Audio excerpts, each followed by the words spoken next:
Right, so you want to start a business. I am going to tell you a few important things I've learned along my journey right now as I start my second business. Welcome to Matters of the Mind, Rise to Your Worth. I am your host, Matt Gerlach, and I'm super excited to be with you today.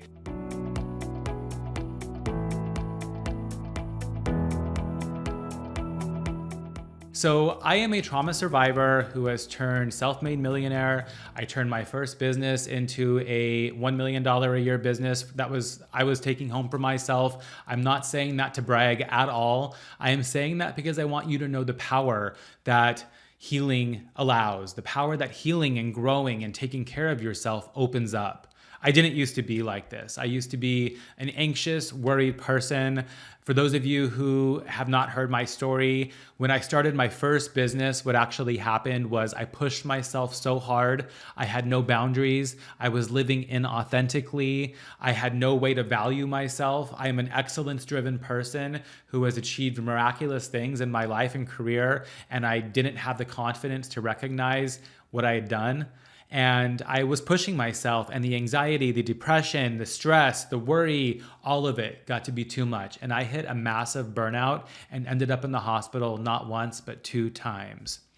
It forced me on a healing journey, and I was compliant after I got out of the hospital. I was like, okay, I started doing my thing, and I still wasn't taking it as seriously as I needed to. And then my life kept speaking to me. And I love Oprah, a big fan of hers. And she says, your life will keep sending you wake-up calls until finally you listen. So I was going to therapy, I was going to the doctors, and I was concerned. But a few months later, panic attacks started happening while I was driving, and I wasn't able to drive for a couple of years. So it got so bad that I had to figure this out. Eventually, what I learned was that underneath all of this, my childhood wasn't as I'd been telling myself. A lot of things happened at school that really left scars on me. I kept that to myself. At home, there was a lot that happened, a lot of overwhelm, a lot of stress, a lot of generational trauma that hadn't been dealt with and just kept getting passed on. For those of you who don't know, my mission in life is to help bring awareness and help stop generational trauma. This is trauma that's passed down from generation to generation, and that's what happens. Left unhealed, this trauma just keeps being passed down from generation to generation to generation. And that is why it's so important that we do heal our trauma, that we get help, that we go to therapy, that we talk to people, whatever it might be, that we get some help with these things that we do that are harmful to ourselves and others, because our self-worth is compromised.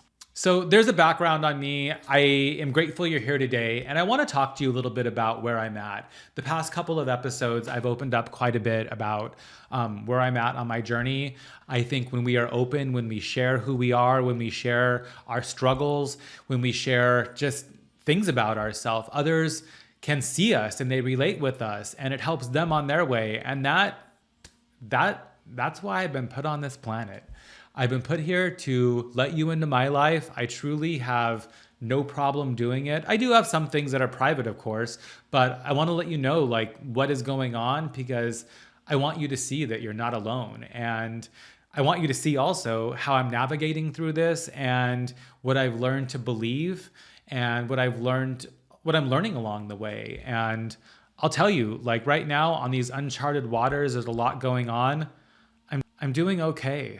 Like I'm doing more than okay. And I think about this, if this was 5-10 years ago, probably 5 years ago, I'd be outside smoking a cigarette right now, like way too stressed out to, I wouldn't have the bird's eye view of life, of the world, of my small piece of the world, and just how much our mindsets, how much our beliefs, how much the people we surround ourselves with, how much it affects us and how much it influences us, and how much it soothes us, and how much it remedies the problems, the ailments, the anxieties that we're feeling when we take care of ourselves. So 8 years ago, I started this consulting business, and I've been consulting for consumer product brands for the past 8 years. I've been in consumer products for about 15 years, sales about 21 years. I started my career in sales after college, and I've sold more than $100 million, and it's just like this is my thing. I'm a sales guru, sales and marketing guru, and it's taken me in a little bit of a different direction right now, where after 8 years of working with a couple of clients of mine, it's been a lovely relationship and it's been super helpful and just amazing for me. But I decided I was ready for something different. I wanted a challenge. I mean, it's kind of crazy. This just really hit my this level of clarity just really hit me a couple of days ago. But it's like I traded comfort for a challenge and the unknown. And like, I guess I never thought that I'd hear myself or witness myself do something like that voluntarily, but I have. On this healing journey about 4 years ago, I started writing a book. I'd always wanted to write a book. And I've always, like, I'm not a singer or a dancer. I love the idea that we think we can learn and do anything. And I think that's true if you believe you can. For me, I guess I know that I'm not interested enough to become a singer or a dancer or a sports player or something where I'm using my body's skills to perform. But writing, my brain's good. I'm a smart guy. I've always been smart. I've always wanted to write a book. I knew I could figure this out. I knew that with enough work and effort, I knew this was in my reach. So I started writing a book about my story, just about this healing journey that I was on. And it started off with me I wrote like 1,000 pages of the memories that I was having of my childhood that I had suppressed. And not even just like as a kid, but like college, like the self-destructive behavior that I've had ever since I found alcohol and found other ways to harm myself, and I put it all together and realized that all of this was the story of somebody who had been self-destructive because they didn't love themselves, they didn't respect themselves, and it led me to realize that I thought I was broken. I thought something was wrong with me for who I was. I very, by the grace of God, like when I turned 16 years old or so, I started making friends, and I've really had, like, I'm very fortunate to say that almost everybody in my life has been like super nice to me, and I don't feel like I've really been taken advantage of or anything like that. But like my self-esteem was so low that if I would have, I could have very easily been taken advantage for sure. And so like I started realizing all of this, and a big part of my lesson, I was in therapy, and I was working with coaches and in yoga, and really involved in like just growth and surrounding myself with people that were helping me grow. But a big part of my journey was reading and listening to other people's stories and learning from other people who had survived trauma, learning from other people that were dealing with anxiety and depression. And just, I learned that underneath everything, I had a story that I had been suppressing for so long. And on this journey, I started working with this personal branding agency about 1.5 years ago.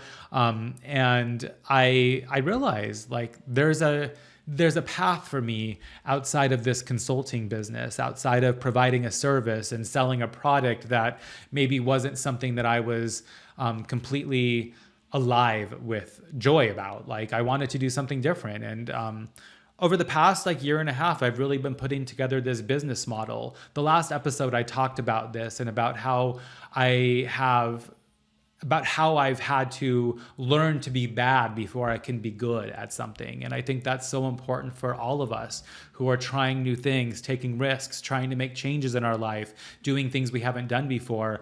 It's all about learning to be bad before you're good. And I think if you look at people who are 100 steps ahead of where you and I are at, people that we admire, most of them have just normalized being bad before they're good. I mean, there's ridicule all over about people who are out in the spotlight and doing amazing things, because a lot of things they're doing are probably things that they're learning as they're going along their journey. And I think it's really important for us to embrace that. I mean, we just have to start putting one foot in front of the other. As I've been navigating my journey, I've made a lot of, I don't want to call them mistakes because they're learning experiences, but I've made a lot of assumptions. I've done things that haven't exactly led me to results. And here we go. I want to share a couple of those things with you.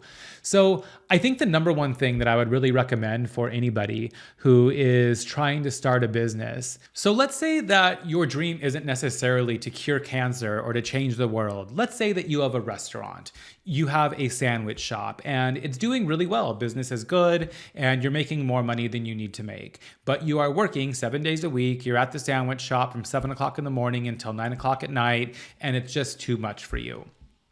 What you could do, since you are exceeding your goals financially, or maybe you're not, maybe the conversation is more about raising prices and saying goodbye to some of the people who are coming to you because you're a value-driven sandwich spot, and making it more about how you are an artisanal sandwich shop and we are attracting a higher end customer. But let's not get sucked into those details right now. It's about putting on paper what you really want. I want to work 4 days a week. I want to be at the sandwich shop from 8 o'clock in the morning until 3 o'clock. Those are the hours I like to be there. I don't want to make that, tuna sandwich anymore. Like, let's put down what you really want. And once we put down what you really want, we can start to make a plan. But the first thing is to be honest with yourself about like what you really want this to look like.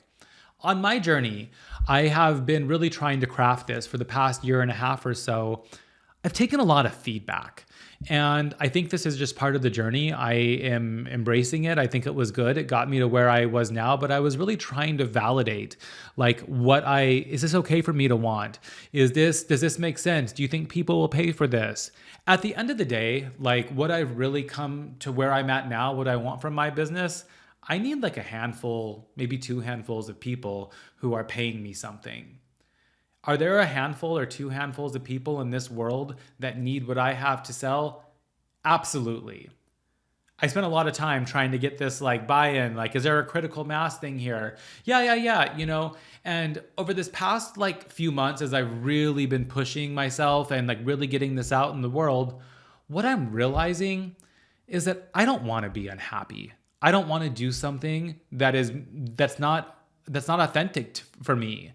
I would rather be living a little bit from my savings account for a while till I finally get to what that really is. Gosh, that feels like so good to even say that, just to admit that. Yeah, like, am I willing to like take a couple months to figure this out, to change my entire life, to change my entire satisfaction level instead of just doing something to make some quick money right now? Yeah, I mean, that's where I'm at right now. It's a privileged place. I want to acknowledge that. I've saved a lot of money and it's enabled me this freedom. But the point being is that I need to just be honest with myself about what I want my days to look like, my life to look like.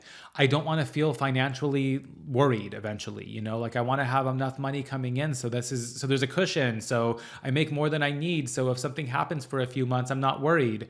I want to have a lot of free time because I want to be writing. Writing is where my heart is. I love doing these podcasts. One day, maybe I'll like become this like YouTube person that's doing really creative content there. I don't know, but the creative part of my life is so important, and I don't want to be working all the time.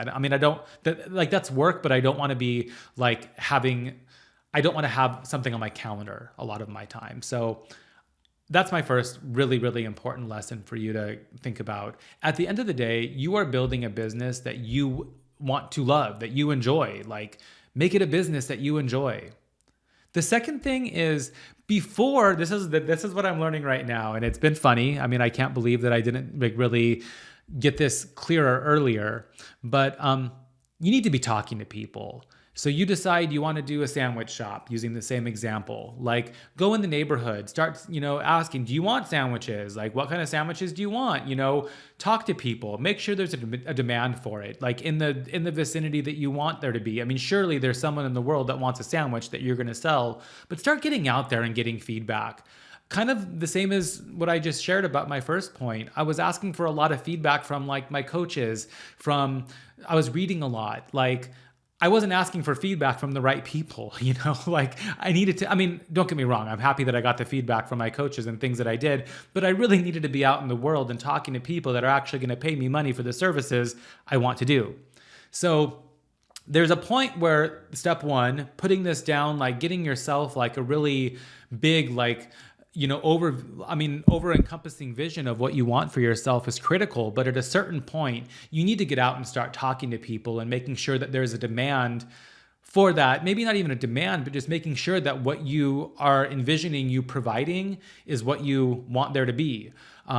It's really important. And that's honestly probably one of the biggest things I wish I would have thought about a bit sooner. Get out there, start talking to people. That's going to inform point one, which is the creation of the business that you want to create. I'm not saying to compromise on what you want to create, but I think it's important for you to know that maybe there's some adjusting. Maybe you're going to need to consider that if you want to do this, it's going to be harder, and start figuring that out. And the third thing, and this is really simple, and it's been something that that the more that I've let in, I guess I've really embraced a lot of optimism over the past few months, and that's great. It's gotten me to where I've been now.